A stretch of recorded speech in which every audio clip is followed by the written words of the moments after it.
1 Samuel. Chapter 14. Now it came to pass upon a day, that Jonathan the son of Saul said unto the young man that bare his armor, Come, and let us go over to the Philistines' garrison, that is on the other side. But he told not his father. And Saul tarried in the uttermost part of Gibeah under a pomegranate tree which is in Migron, and the people that were with him were about 600 men. And Ahiah, the son of Ahitub, Ichabod's brother, the son of Phinehas, the son of Eli, the Lord's priest in Shiloh, wearing an ephod. And the people knew not that Jonathan was gone. And between the passages, by which Jonathan sought to go over unto the Philistines' garrison, there was a sharp rock on the one side, and a sharp rock on the other side, and the name of the one was Bozez, and the name of the other Sinai. The forefront of the one was situate northward over against Michmash, and the other southward over against Gibeah. And Jonathan said to the young man that bare his armor, Come, and let us go over unto the garrison of these uncircumcised, it may be that the Lord will work for us, for there is no restraint to the Lord to save by many or by few. And his armor-bearer said unto him, Do all that is in thine heart, turn thee, behold, I am with thee according to thy heart. Then said Jonathan, Behold, we will pass over unto these men, and we will discover ourselves unto them. If they say thus unto us, Tarry until we come to you, then we will stand still in our place, and will not go up unto them. But if they say thus, Come up unto us, then we will go up, for the Lord hath delivered them into our hand, and this shall be a sign unto us. And both of them discovered themselves unto the garrison of the Philistines, and the Philistines said, Behold, the Hebrews come forth out of the holes where they had hid themselves. And the men of the garrison answered Jonathan and his armor-bearer, and said, Come up to us, and we will show you a thing.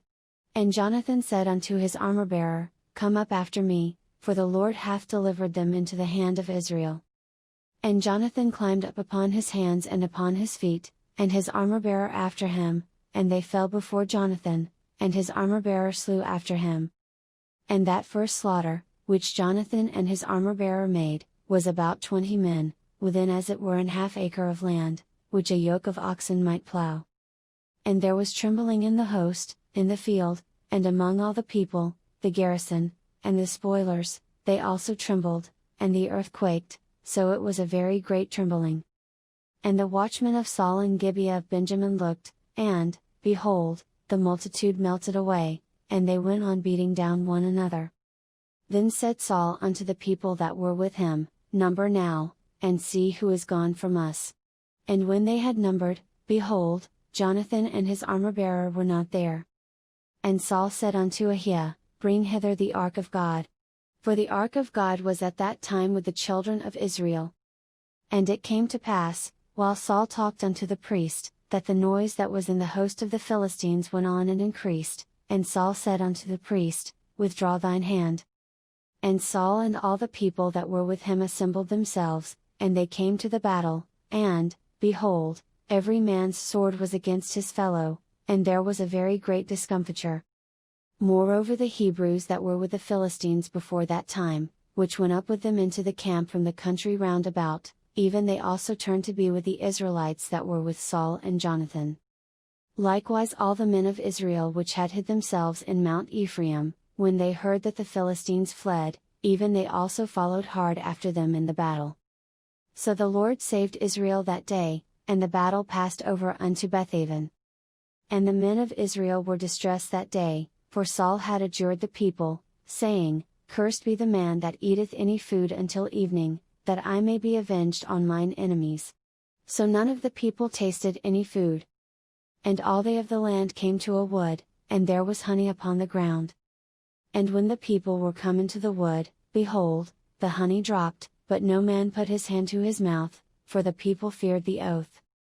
But Jonathan heard not when his father charged the people with the oath, wherefore he put forth the end of the rod that was in his hand, and dipped it in an honeycomb, and put his hand to his mouth, and his eyes were enlightened. Then answered one of the people, and said, Thy father straitly charged the people with an oath, saying, Cursed be the man that eateth any food this day. And the people were faint. Then said Jonathan, My father hath troubled the land, see, I pray you, how mine eyes have been enlightened, because I tasted a little of this honey. How much more, if haply the people had eaten freely today of the spoil of their enemies which they found? For had there not been now a much greater slaughter among the Philistines? And they smote the Philistines that day from Michmash to Ajalon, and the people were very faint. And the people flew upon the spoil, and took sheep, and oxen, and calves, and slew them on the ground, and the people did eat them with the blood. Then they told Saul, saying, Behold, the people sin against the Lord, in that they eat with the blood. And he said, Ye have transgressed, roll a great stone unto me this day. And Saul said, Disperse yourselves among the people, and say unto them, Bring me hither every man his ox, and every man his sheep, and slay them here, and eat, and sin not against the Lord in eating with the blood. And all the people brought every man his ox with him that night, and slew them there. And Saul built an altar unto the Lord, the same was the first altar that he built unto the Lord. And Saul said, Let us go down after the Philistines by night, and spoil them until the morning light, and let us not leave a man of them. And they said, Do whatsoever seemeth good unto thee. Then said the priest, Let us draw near hither unto God. And Saul asked counsel of God, Shall I go down after the Philistines? Wilt thou deliver them into the hand of Israel? But he answered him not that day. And Saul said, Draw ye near hither, all the chief of the people, and know and see wherein this sin hath been this day. For, as the Lord liveth, which saveth Israel, though it be in Jonathan my son, he shall surely die. But there was not a man among all the people that answered him. Then said he unto all Israel, Be ye on one side, and I and Jonathan my son will be on the other side. And the people said unto Saul, Do what seemeth good unto thee. Therefore Saul said unto the Lord God of Israel, Give a perfect lot. And Saul and Jonathan were taken, but the people escaped. And Saul said, Cast lots between me and Jonathan my son. And Jonathan was taken. Then Saul said to Jonathan, Tell me what thou hast done. And Jonathan told him, and said, I did but taste a little honey with the end of the rod that was in mine hand, and, lo, I must die. And Saul answered, God do so and more also, for thou shalt surely die, Jonathan. And the people said unto Saul, Shall Jonathan die, who hath wrought this great salvation in Israel? God forbid, as the Lord liveth, there shall not one hair of his head fall to the ground, for he hath wrought with God this day. So the people rescued Jonathan, that he died not. Then Saul went up from following the Philistines, and the Philistines went to their own place. So Saul took the kingdom over Israel, and fought against all his enemies on every side, against Moab, and against the children of Ammon, and against Edom, and against the kings of Zobah, and against the Philistines, and whithersoever he turned himself, he vexed them.